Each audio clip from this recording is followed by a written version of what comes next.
What's up guys, Positive here, and they announced the Kirito, he's finally here. Volume 18 Kirito, as I like to call him, for most of the time, because the anime wasn't there yet. Yeah, anime is finally, like, on the part where you can finally get this guy as a unit. I'm gonna talk about my opinions on the anime, because they're pretty controversial. The only thing we're gonna talk about is Sion. He's decent. I'm not sure if he's better in Enhanced Mode Kirito, but you will see why I don't think he's as mid as people say he is, because I've seen like most people say he's pretty mid, and I completely disagree because of one thing he can do and only he can do. His normal stats wise has 6150 HP. I think that's the exact same HP stat as Enhanced Mode Kirito, so it's a good HP stat.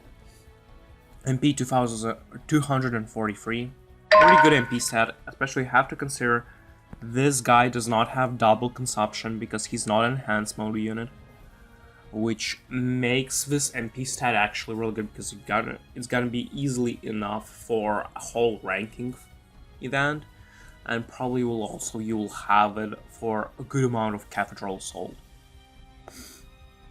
Man, his attack is 2280. It's 40 below Enhanced Mode Kirito. I wish it was actually 44. I wish it was at least 2300 personally, but it's still a good attack stat nonetheless. Magic attack does not matter. His defenses and magic defense is decent, being 1100. His crit being 654 is decent. It's not the best crit, not the worst. It's just kind of there. Well, also both his arts are really good.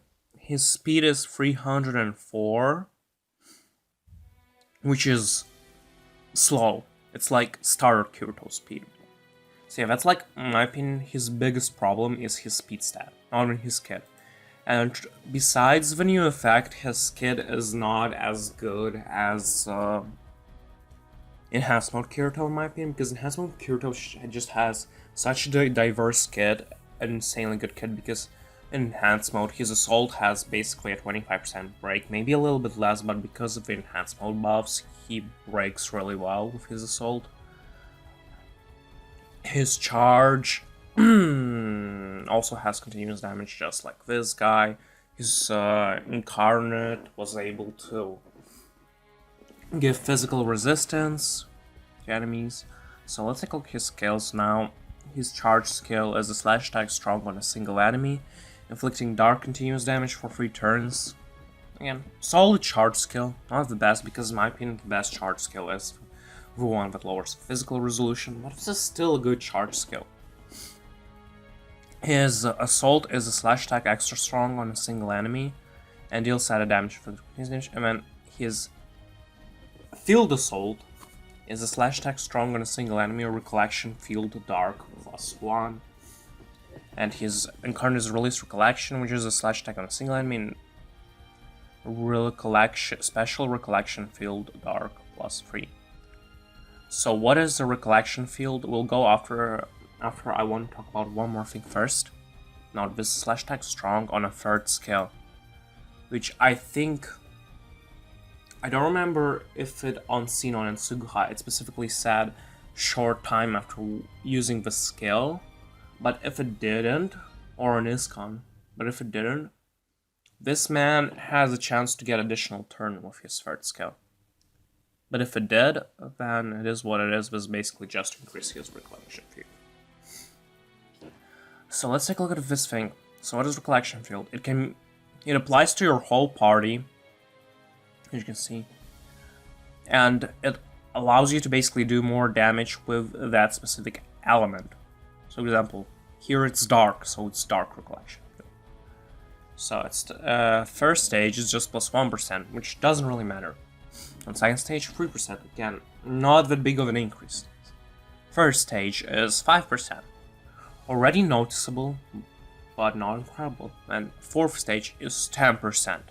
Now that's already a really big increase. And then the last one is 15%, and that's a massive increase in damage.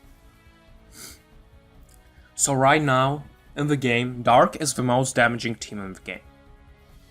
with this Kirito, because once this Kirito raises their recollection field to step 5, you basically will get 15% more damage. On top of that, 40% more damage you will get by lowering physical resolution and raising attack, because you get 20% from raising attack on all allies, and then you get 20% from lowering physical resolution of the enemy, or magic resolution, depending on your units, if they're magic based or physical based.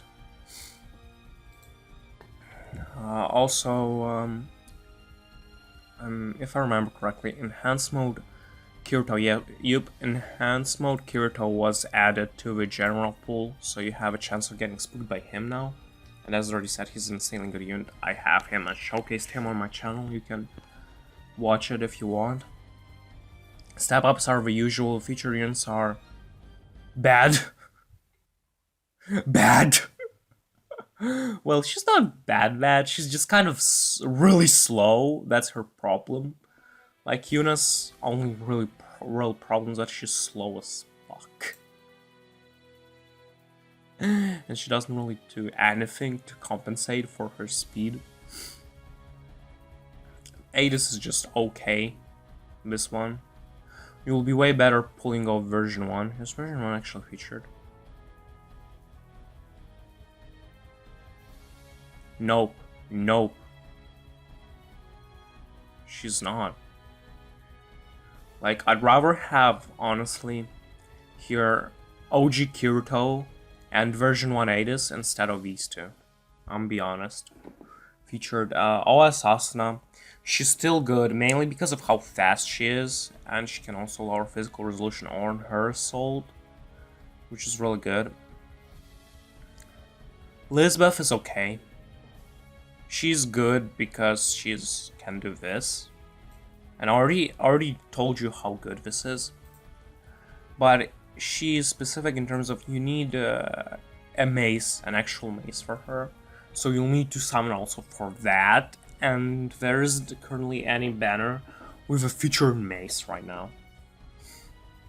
Shaya is probably the best dark break in the game. If we just not go purely about break, because then it's obviously the free-to-play dark silica, the enhanced mode silica. But if we just go overall as a unit, because she has good kit, she can do continuous damage, she can be AoE, and she can lower magic attack. Overall, she's a good unit. Has also nice stats, just a little bit low on speed. These two, I already said when they came out, they're really good. So yeah, overall, would I recommend summoning on this? If you need dark units, or you're just a Kirito fan, sure, go ahead. He's probably the best dark unit, just because of the recollection field. Until we get more of those, he's definitely not the most damaging unit, not counting that. And counting that because it basically buffs all the team. But he's basically a good support because of it. But besides that, his kit is just kind of decent. It's just your usual damaging kit, you know? That doesn't bring any more utility if we don't count this, the recollection field. Which is why I do believe enhanced mode Kirito, again, not counting the recollection field, has a better kit and overall seems like a better unit. But I'm not gonna say he is a better unit, because again, we don't know how big of an impact the recollection field will do on the game. And if the impact is as big as I think it is, I do think they're kind of like on the equal ground. Just because of this Kirito having it. Overall, I will summon for him. I hope I pull him first multi. Because then I will kinda need to wait till Ordinal to really summon on him. Again, I also hope they gave us dual blades. They give us dual blades for free, just like they did with this con. But it's Bandai Namco, so I doubt it. But that's basically it. I've enjoyed this video. Subscribe to the channel, follow me on Twitter at positive saying. I'm positive, and I'm out. See ya.